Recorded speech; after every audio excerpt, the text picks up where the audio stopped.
light it up. Come on, y'all. Light it up. Pour the drink.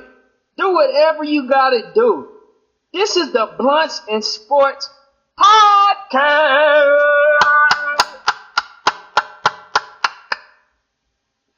We got a lot to go over. There's football games last night. Also going to talk about the Pacers game. The Pacers ended up winning ended up beating Detroit on their home opener in Detroit. But there was a lot of things. We're going to get into that. Make sure you like, share, and subscribe. Tell a friend and tell a friend. We're also going to look at the games. The games for today. Basketball is on tonight. We're going to try to see what's going on, who's locking in tonight. We're going to give you a little highlights over the games last night, and we're also going to over the past 2 days. And we're going to talk Pacers talk. We'll talk a little about the Colts this week. And, we're going to get into it, man. Make sure you like, share, subscribe, tell a friend, and tell a friend. This is the Blunts Sports Podcast. Light it up. I'm smoking right now. I'm going to hit it 2 times for the 2 times. You feel me? Yes.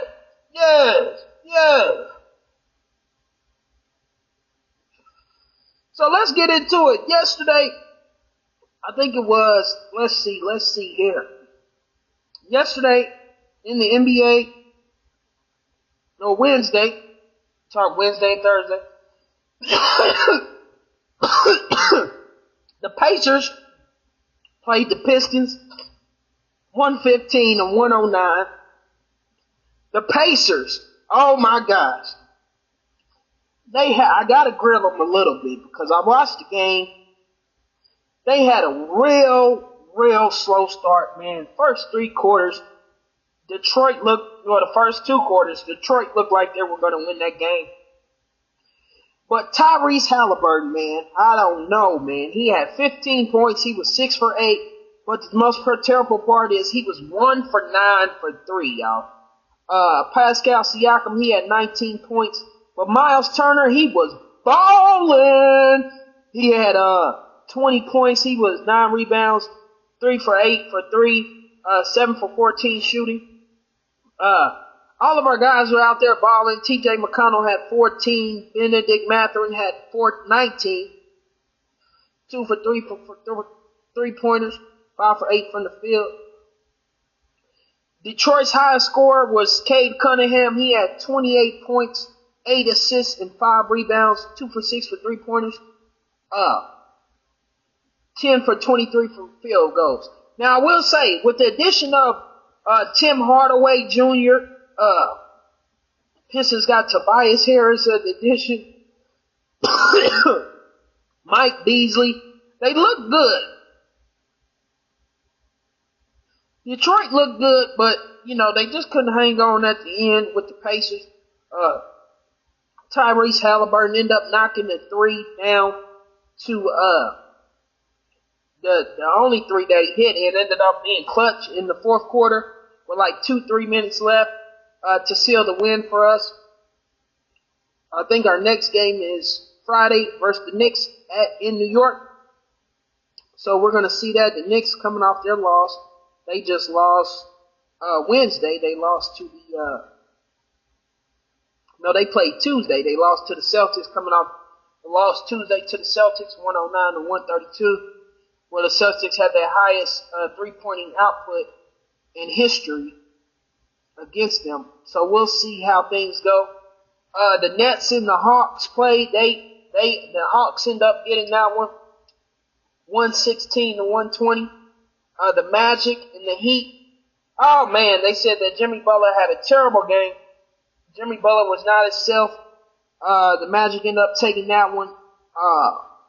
116-97. Pablo Banchero, 12 for 24, 4 for 8 for 3, 11 rebounds, 33 points. Jimmy Buckets was not a bucket. He only had 3 points, guys. 5 assists, 4 rebounds. He was 0 for 2 for 3, 1 for 8 from the field. Jimmy Butler being a key part to that team, that is very unacceptable, especially in the opener game. in Miami facing Orlando. You can't have that kind of output, especially when you're trying to get started going into the new year. So hopefully Jimmy Butler can lock in. Maybe you need to go to an emo concert or something and come back, and maybe he'll score 40 or something. We'll see. But the Bucks and the Sixers went at it on Wednesday. The Bucks ended up beating the Sixers 124-109. No Embiid, no Paul George. Giannis was balling. He had 25 points, 14 rebounds, double-double. He was 8 for 11 from the field. Dame Tom, he had 30 points, 9 rebounds, 6 assists. He was 6 for 12 for 3. He was 9 for 19 from the field. Tyrese Maxey, he had 25 points. He was 2 for 9 for 3. He had 6 rebounds and ended it off with 3 assists. Philly, I don't know. Philly is going through a time right now. They got, I think, Joel Embiid and Paul George did not play.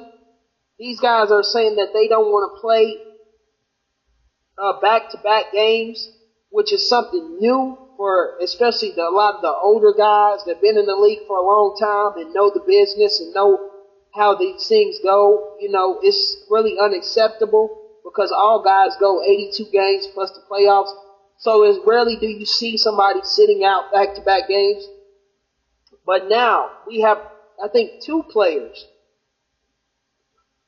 Paul George and Joel Embiid both will be sitting out back-to-back games. They will not play back-to-back games this season. So we'll see how far the Sixers can go. The Cavs and the Raptors. Cavs end up routing the Raptors 136-106. Donovan Mitchell balling. He was doing his thing. Donovan Mitchell had 21 points. He was 2 for 5 for 3. 7 for 14 from the field. Also, Evan Mobley, he had 25 points, 9 rebounds. He was 9 for 14 from the field. Let's go to the Hornets and the Rockets.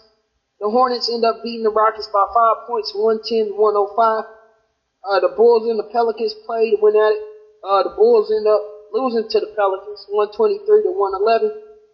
The Grizz and the Jazz went at it. They had a close game, 126-124. John Morant did play. John Morant, he had 22 points, 10 assists, 5 rebounds. He was 0 for 2 for 3, 7 for 12 from the field. Zach Edey, he ended up getting disqualified from the game. He had 5 points, 5 rebounds. The big guy, 7-footer from Purdue, is going to do well for the Grizzlies, especially with John Morant running the ball up the court. I can see the Grizzlies being the top team in the playoffs this year. The Suns and the Clippers, they went at it on Wednesday night. The Suns ended up beating the Clippers by 3, 116-113. Kevin Durant had 25 points, 7 rebounds. He was 2 for 5 for 3 and 8 for 17 from the field. No Kawhi Leonard for the Clippers. James Harden came in. He was balling. He had 29 points, 12 rebounds, 2 for 9 for 3-pointers, and 10 for 28 from the field. The Warriors. Oh man, the Warriors end up beating the Trailblazers in their first game, opening game, going for 140 points. I think that's their largest point total in the opening season. In the opening season game, Steph Curry balled out a little bit last night. On Wednesday, he had 17 points, 10 assists, 9 rebounds. Andrew Wiggins, he had 20 points, 4 rebounds. He was 4 for 7 for 3. Another guy that was balling was Buddy Hield. He had 22 points. He was 5 for 7 for 3-pointers. Well, only missed 2. And his field goal was 8. Field goal shots was 8 for 12. The Warriors made a great decision by getting Buddy Hield and putting him in the roster after losing Klay Thompson. They bought him, got him in there, and he is doing well. He's doing real good. He's getting in there, learning the team, working with Steph, willing to learn, going out there. And all he has to do for real is just really shoot. He doesn't have to do much. Just go out there and be him and be that second man that the Warriors need. And I can also see the Warriors going deep this year in the playoffs.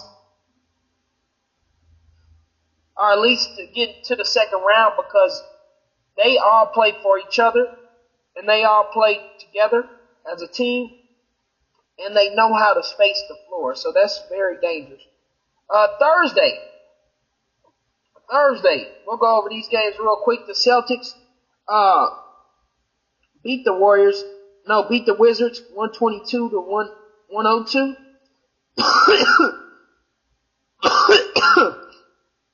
Jaylen Brown had 27 points, 8 rebounds. He was 3 for 6 for 3-pointers. Jason Tatum had 25 points, 11 rebounds. He was 3 from 11 for 3-pointers. And the Celtics go 2-0, winning their first 2 games. I want to talk a little bit, just real quick. A lot of people talk about Bronny James being 55th picked in the draft and how he's not coming up to production and how he's not, what people thought or whatever the case may be. I really hate that we are on that train. I think we should get off that train and talk about how the first 2 NBA draft picks, one who is Alex Sarr, he played last night, and the other guy, I don't know his name, if you know him in the comments, the other guy, the top 2 picks in the NBA draft have not done nothing. Jack squat. Nothing. They have not balled out at all. For example, Alex Sarr, he played 22 minutes last night. He was 1 for 7, 0 for 5. He only had 2 points, 1 assist, and 5 rebounds. Womp, womp, womp. Like, come on. You're the number 1 guy in the draft. You're the number 1 pick. Nobody is talking about the productions from the top picks in the draft. These guys aren't up to their performance. They aren't up to what they're supposed to be doing. So how can we keep coming down on Bronny about things that he's doing? The 2 guys even picked before Bronny, nobody even knows them. The 54th pick or the 56th pick, nobody knows them. Nobody knows their averages. Nobody knows, probably nobody even knows what team they play for. So let's be real here. Let's be realistic. The guys that are in the top, that got picked in the top of the draft, they're not balling either. So let's chill here. Let's get off this train. Let's get off this thing of, Bronny isn't production. He's not doing what he's supposed to be doing. He's just, floating along. He's just riding along for the ride. No, not at all. Because I guarantee you, if Bronny James was a top pick, he wouldn't be doing what Alex Sarr is doing. And he damn sure wouldn't be doing what none of these top guys are doing in the draft. Look up the numbers. Look up the numbers. The numbers don't lie. The numbers don't lie, guys. So, let's get to it. The Spurs and the Mavericks.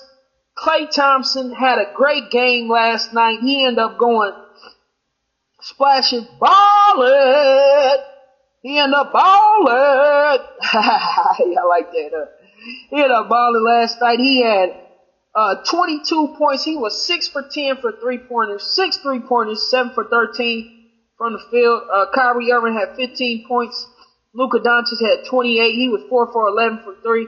The Mavs was looking good last night against the Spurs. Chris Paul, he only had 3 points. Now that is acceptable. That is acceptable. Chris Paul is older than my dad. Okay? If he gotta, put a little,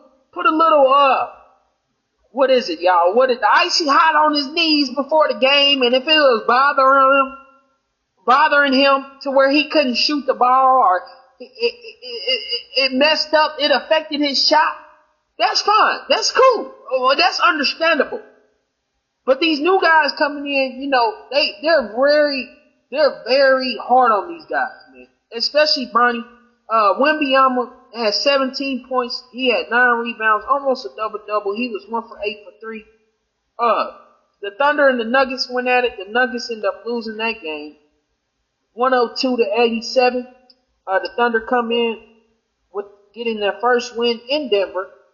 Let's see how Chet Holmgren balled out. He had 25 points, 14 rebounds, 0 for 5 for 3. He was 11 for 18 from the field. Shai Gilgeous-Alexander, Lord help me. Lord help me. Shai Gilgeous-Alexander, he had 28 points, 8 assists, and 7 rebounds. He was 2 for 6 from 3. He had 11-24 from the field. Alex Caruso, a new addition to the Thunder. He didn't really show up last night. He had 0 points, 4 assists, and 6 rebounds. The Denver Nuggets, they had some pretty good players step up tonight. Just low scoring numbers for them. Eric Gordon, he had 12 points, 9 rebounds, 0 for 1 for 3, 5 for 12 from the field. Jokic, he had 16 points, 12 rebounds, 1 for 3 from 3-pointers. Murray, he only had 12 points, 4 assists, 6 rebounds, 2 for 5 from the 3-pointer, 4 for 13 from the field. The Nuggets, on their opening night, they take a loss. The Timberwolves, they get their second game. They end up winning 117-115 against the Sacramento Kings. That was the first game for the Sacramento Kings. And they end up losing their opener. Julius Randle ended up balling. He had 33 points, 5 rebounds, 4 assists. Anthony Edwards, he ended up going out there for 32 points, 4 assists, 7 rebounds. He was 5 for 15 from the 3. And the Timberwolves ended up taking that game. And last night, before we end this video, let's talk a little bit about the Minnesota Vikings versus the Los Angeles Rams. The Rams took that game in a controversial call at the end, where the Rams defender, he grabbed the face mask of the Vikings quarterback. At the end, it was in the end zone, so they called it a safety. But the referee did not call the call of face mask. They would have had to get the ball back at the 15, go down, and convert again, the Vikings, even if the call was called. So it was controversial for the Vikings to figure out why the ref didn't make the call at the end of the game. You know, they have refs in the back of the end zone making calls, looking to see if there's a penalty, or, you know, that's their job to do those things. But unfortunately, they didn't catch that last night, and the Vikings take their second loss. They're 5-2. The Rams were 3-3 before coming in. 2-4 before coming in. They're 3-4 now. But the Rams end up winning at home to the Vikings, Minnesota Vikings. I'm sorry, y'all. Now Sunday, there are some games. The Colts, they end up, if you want to, we'll talk about them later on, but we're going to talk a little bit about the Colts and the Texans matchup. The Colts and the Texans, they play Sunday at 1 o'clock. Indy is 4-3. Houston is 5-2. We're looking for a big game from Anthony Richardson. We need him to come out there, get it going, move the offense, click with the offense, make sure that we're cracking on all 4 cylinders, going into Texas and showing them that, hey, we're the ones. We're the ones. We had a lot of trouble with Texas. They're in our division, so we have to. Sorry, guys and gals. I had to blow my nose. We have to be able to win this game. We can't keep letting Texas get us, man. They got a couple ones over us, but we have to get ours in. And I believe this Sunday we will. We got Jonathan Taylor out there. Got Anthony Richardson back, so we're gonna be good. We're on a 2-game win streak, so we're looking to keep that going. Dallas, Texas is coming off their last loss to Green Bay, 24-22. So hopefully they could. Hopefully they're either going through something, trying to figure something out right now, or they're gonna come back with a bounce back game. So whatever is gonna happen, we have to be prepared for that. Whatever you do right now, make sure you like, share, subscribe, comment, let somebody know about this episode, and also be ready for the NFL preview. Probably on the next episode, we'll talk about the games coming up Sunday. We're also going to give the post games for tomorrow for the NBA. So make sure you like, share, subscribe. We're trying to post every day this week, and every day that a game is on, the day after we're trying to post. So make sure you listen to keep up with everything that's going on in the NBA, all things sports. And make sure you always bring the blunt with you. And make sure you always bring something to relax, turn up, be yourself. Whatever you got to do when you listen to this podcast, we thank you for showing your love. Make sure you comment. We need comments. So make sure you comment. Comment your favorite team. Comment what you want to see. Comment go Pacers, go Colts, go Fever, go Indy 11, go Indians, go Fort Wayne Mad Ants, whatever Indy team you got and you support, put it in the comments and say go to your team. All right, we appreciate y'all. Thank y'all for listening. Until the next episode, we'll see y'all.